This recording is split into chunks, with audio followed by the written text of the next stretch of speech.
मैं आप तक देश का सबसे बड़ा सच पहुंचाना चाहता हूं जो आज दबाया और छुपाया जा रहा है। और वो सच ये है कि इस लोकसभा चुनाव ने करवट ले ली है। पिछले कई हफ्तों में मैं कर्नाटका गया, तेलंगाना, छत्तीसगढ़, राजस्थान, पंजाब, हरियाणा, उत्तर प्रदेश और बिहार, और 35 साल से चुनाव देखने के अनुभव के आधार पर मैं आपको बता रहा हूं, आज की तारीख में बीजेपी मेजॉरिटी नहीं ला रही। बीजेपी 272 से बहुत नीचे है और बीजेपी सहयोगियों के साथ एनडीए भी मेजॉरिटी से नीचे हो सकता है। यकीन नहीं होता? चलिए हिसाब कर लेते हैं।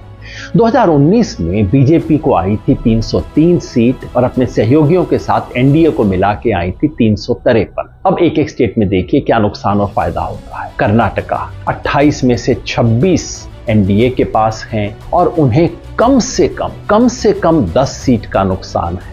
महाराष्ट्र में 48 पे 42 में बैठा एनडीए कम से कम 20 सीट हार रहा है। राजस्थान में और गुजरात में 51 में से 51 सीट इनके पास है। दोनों में मिला के कम से कम 10 सीट का नुकसान और हो रहा है। हरियाणा, पंजाब, चंडीगढ़, हिमाचल प्रदेश और साथ में जोड़ लीजिए दिल्ली, इनमें मिला के कम से कम 10 सीट का नुकसान हो रहा है। अब आइए मध्य प्रदेश, छत्तीसगढ़ और झारखंड को मिला लीजिए। यहां ज्यादा नहीं, लेकिन इन तीनों में मिला के 10 सीट का और नुकसान हो रहा है। बच गया उत्तर प्रदेश, साथ में जोड़ लीजिए उत्तराखंड, मिला के पिछली बार 69 सीटें इनके पास थीं। यहां कम से कम 15 सीट का नुकसान है। और फिर बिहार 40 में से 39 सीट पे बैठी हुई एनडीए को कम से कम 15 सीट का नुकसान और है।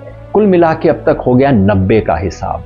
पूर्वोत्तर देख लें, पश्चिम बंगाल, पूरा नॉर्थ ईस्ट और साथ में जोड़ दीजिए जितने भी छोटे मोटे यूटी हैं, ज्यादा नहीं, यहां पे भी मिला के 10 सीट का और नुकसान है। यानी कि अब तक हमने देखा बीजेपी और एलाइज को 100 सीट का नुकसान, 75 का सिर्फ बीजेपी को और 25 का एलाइज को। लेकिन आप कहेंगे कुछ जगह फायदा भी हो सकता है। हाँ, तमिलनाडु, केरला और तेलंगाना में मिलाकर बीजेपी को 5 सीट का फायदा हो सकता है। और आंध्र प्रदेश में क्योंकि टीडीपी साथ है तो वहां सीधे 10 सीट का फायदा हो सकता है। टोटल कर लीजिए, बीजेपी को 65 सीट का नुकसान, एलाइज को 15 सीट का नुकसान। यानी कि अगर आज की स्थिति को देखें, ये मोटा गणित है, कोई एग्जिट पोल नहीं है, आज की स्थिति को देखें तो बीजेपी 233 पे 70 सीट का नुकसान, साथ में एलाइज को जोड़ दें, एलाइज को आएंगी 35 सीट आज के हिसाब से, यानी कि 268 मेजॉरिटी से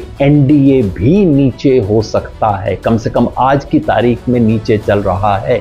मैंने कहा था मैं एक जमाने में भविष्य बताने का काम करता था, अब भविष्य बनाने का काम करता हूं। तो फिर आपको क्यों बता रहा हूं सेफोलॉजी? वो इसलिए कि इस देश का पूरा तंत्र, पूरा मीडिया, पूरा टेलीविजन चैनल्स और ये इलेक्शन एक्सपर्ट सब मिलके ये प्रोपेगेंडा कर रहे हैं कि भाई बीजेपी जीत गई। और इसका असर क्या पड़ता है? आम व्यक्ति कहता है साहब मैं तो शायद नहीं दूंगा लेकिन आएगा तो मोदी। ये जो भावना बना दी गई है भाई आएगा तो मोदी ले देंगे, ये झूठ टूटना चाहिए।